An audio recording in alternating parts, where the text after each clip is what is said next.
রসগোল্লা চা বানিয়ে রীতিমতো তারকা হয়ে উঠেছেন তারিকুল। যার দোকানে সারাদিনে 5 কাপ চা বিক্রি কঠিন ছিল, তার দোকানে এখন লাইন ধরে দাঁড়িয়ে থাকেন চা প্রেমীরা। শেষ 2 বছর ধরে চায়ের ব্যবসা করলেও তারিকুলের ভাগ্য বদলাচ্ছিল না কিছুতেই। সারাদিন পথের দিকে তাকিয়ে থেকেও ক্রেতা পেতেন না, আর এখন ফুরসত নেই ক্রেতাদের চাপে। হাজার হাজার কাপ চা বিক্রি করতেই কেটে যায় তারিকুলের বিকেল সন্ধ্যা। রসগোল্লা চা দেখে ভালো লাগলো বলে এই জন্য আসলাম, তো দেখলাম ওনার ভাইরাল হলো বলে ওই জন্য আসলাম। আমরা দূরে থেকে এসেছি, চা দেখতে শুনতে ভালো, তো খাচ্ছি, চা খুব ভালো লাগে।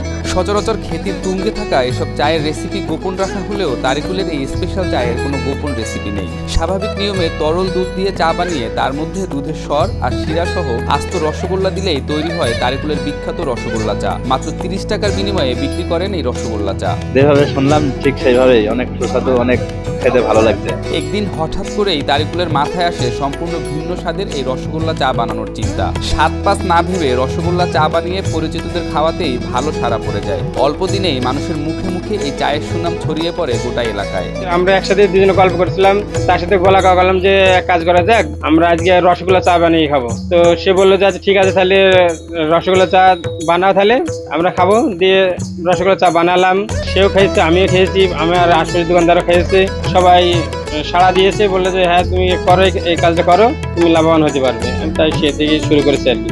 বাংলাদেশের প্রায় সব জেলাতেই রকমারি চা বিক্রি হলেও তারিকুলের রসগোল্লা চা ব্যতিক্রমী উদ্যোগ বলেই মানছেন চা প্রেমীরা। প্রতিদিন চুয়াডাঙ্গা জেলার দামুড়হুদা উপজেলার হেমায়তপুর বাজারে তারিকুলের বৈচিত্র্যময় চা নিয়ে বসে জমজমাট আড্ডা। মূলত এটা হলো দুধ চার সাথে রসগোল্লা মিশিয়ে চাটা তৈরি করা হচ্ছে। তো এই চাটা খেতে অনেক সুস্বাদু, আমি নিজেও খেয়েছি এবং আশপাশে থেকে অনেকজন এসে খাওয়া দাওয়া খাচ্ছে আর কি। তো এই চা খেয়ে যে গ্যাস বেড়েছে বা অন্যান্য কোনো সমস্যা হয়েছে এমন কোনো কমপ্লেন নেই। তো আমি নিজেও খেয়েছি, আমার কোনো সমস্যা হয়নি এবং কারোরও হয়নি। তবে রসগোল্লা চায়ের গুণগত মান রক্ষায় তারিকুলকে পরিশ্রমও করতে হয় অনেক। সকাল থেকে গ্রামের বিভিন্ন বাড়িতে ঘুরে ঘুরে গরুর খাঁটি দুধ সংগ্রহ করতে হয়। দুধ সংগ্রহ করে জাল দিয়ে ঘন করতে হয়। এরপর দুধের স্বর তুলে আলাদা করে রাখা হয়। সেই ঘন দুধেই তৈরি হয় রসগোল্লা চা। আমি বাড়ি থেকে দুধ সংগ্রহ করি, নিজে দুধ সংগ্রহ করি।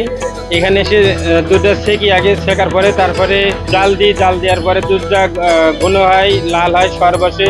আমি স্বরটা আলাদা করে রেখে দিই। তারপরে রসগোল্লা তৈরি করা হয়। রসগোল্লা তৈরি করে এর উপরে আমি স্বর দেওয়ার পরে রসগোল্লা দেওয়ার পরে তারপরে চাটা দিই। চিনি খুব একটা ব্যবহার করি না, অল্প চিনি ব্যবহার করি অল্প। রসগোল্লা চায়ে ব্যবহৃত রসগোল্লাও তৈরি করা হয় খাঁটি দুধের ছানা দিয়ে। প্রতিদিন তারিকুলের দোকানে পরম যত্নে নিজের তৈরি রসগোল্লা সরবরাহ করেন বৃদ্ধ কাশেম আলী, যিনি স্ত্রীকে নিয়ে ঘরে বসেই নিজের হাতে তৈরি করেন রসগোল্লা। এই যে দোকানটা এখন এই বেচারা চা বেচে, আমার মিষ্টি নিয়ে ওটা চা বিক্রি হয়। দূর দূরান্ত থেকে প্রতিদিন ছুটে আসা চা প্রেমীদের একজন চায়ে চুমুক দিয়েই তারিকুলের প্রশংসা করেন। এভাবেই মানুষের মুখে মুখে জেলা ও জেলার বাইরে ছড়িয়ে পড়েছে রসগোল্লা চায়ের সুখ্যাতি। আলহামদুলিল্লাহ, আমরা চাটা খেয়ে খুব মনে শান্তি পেয়েছি এবং অনেকেই আসছে খাওয়ার জন্য। বন্ধু পরিবার কিংবা স্বজনদের নিয়েও রসগোল্লা চায়ের স্বাদ নিতে আসেন অনেকেই। আমরা জীবনে অনেক রকমই চা খেয়েছি।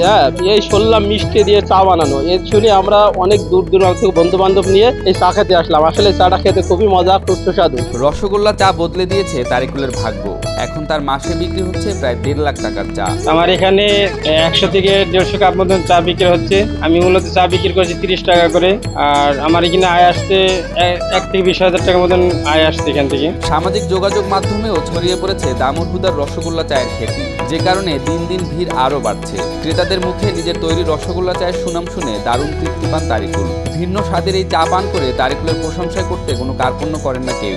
অনেক জায়গায় শুনছি, ইউটিউবে অনেক জায়গায় এটা দেখছি যে মিষ্টি দিয়ে দুধ চা হয়।